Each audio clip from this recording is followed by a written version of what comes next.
हिवाळी अधिवेशनचा आजचा तिसरा दिवस आहे. तर वेगवेगळ्या प्रकारचे मोर्चे इथे आलेले आहेत. आपल्या बेरोजगारीची समस्या आहे, वेगवेगळ्या कास्टिझमचं आहे, जनगणनाबद्दल विचारविनिमय झालेला आहे. तुम्हाला काय वाटतं की ह्यावेळेस कुठकुठले मोर्चे म्हणजे मोर्चांना इथे प्राधान्य द्यायला हवं आणि त्यांच्या जे मोर्चे झाले ते सक्सेसफुल झाले पाहिजे? महाराष्ट्रातलं महायुतीचं सरकार हे काम करणारं सरकार आहे आणि सातत्यानं जनतेचे प्रश्न सोडवण्याचं काम, जनता सर्वोपरी आहे हा विचार मनामध्ये ठेवून काम करणारं सरकार आज महाराष्ट्रामध्ये आहे. आणि महाराष्ट्राचे लोकनेते आदरणीय देवेंद्र फडणवीस हे मुख्यमंत्री आहे, हे आपल्या सगळ्यांसाठी अतिशय आनंदाचं लक्षण आहे.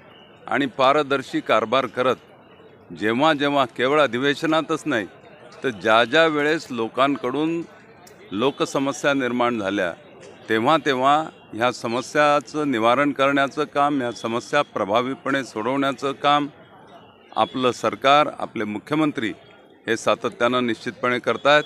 मला माहिती आहे की नागपूर अधिवेशनाबद्दल विदर्भाच्या जनतेच्या फार मोठ्या अपेक्षा आहेत आणि मला विश्वास आहे की विदर्भाचे सुपुत्र असलेले आपले मुख्यमंत्री विदर्भाचे प्रश्न प्रभावीपणे त्यांच्याजवळ उपलब्ध असलेल्या ताकदीच्या आधारावर निश्चितपणे सोडवतील. सर, सावनेर आणि कळमेश्वरच्या संदर्भात आपण प्रमुख आहेत, त्याबद्दल कामाच्या संदर्भात? नाही, मी तर जिल्ह्याचाही प्रमुख होतो, आता मी निवडणूक प्रमुख होतो आणि सावनेर कळमेश्वरबद्दल तर काही प्रश्नच नाही. ते आमचं होम पिच आहे, होम ग्राउंड आहे.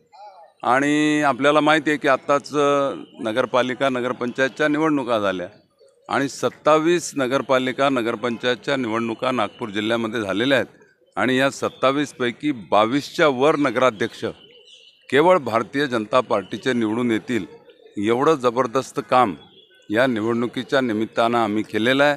येणाऱ्या काळामध्ये जिल्हा परिषदच्या निवडणुका आहे त्याही आम्ही निश्चितपणे जिंकू आणि भाजपचा त्या ठिकाणी जिल्हा परिषद अध्यक्ष हा निश्चितपणे सत्तेत येईल असा मला विश्वास आहे.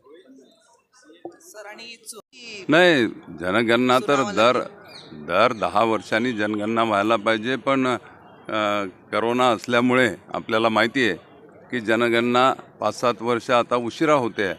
आणि भारतीय जनता पार्टीने सातत्यानं हे म्हटलेलं आहे की सगळ्या जातीपंथाच्या लोकांना न्याय मिळाला पाहिजे.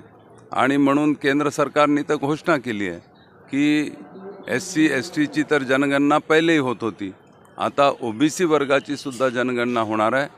आणि त्याबरोबर सगळ्या जातीच्या लोकांची जनगणना होऊन त्यांचे जे मूलभूत प्रश्न आहे ते सोडवण्यासाठी या डाटाचा मोठ्या प्रमाणात उपयोग होणार आहे. आणि म्हणून एक चांगला प्रश्न आपल्या केंद्र सरकारने मार्गी लावलेला आहे. निश्चितपणे या आधारावर समाजातील सर्व जातीपंथांना न्याय मिळेल अशी आम्हाला अपेक्षा आहे.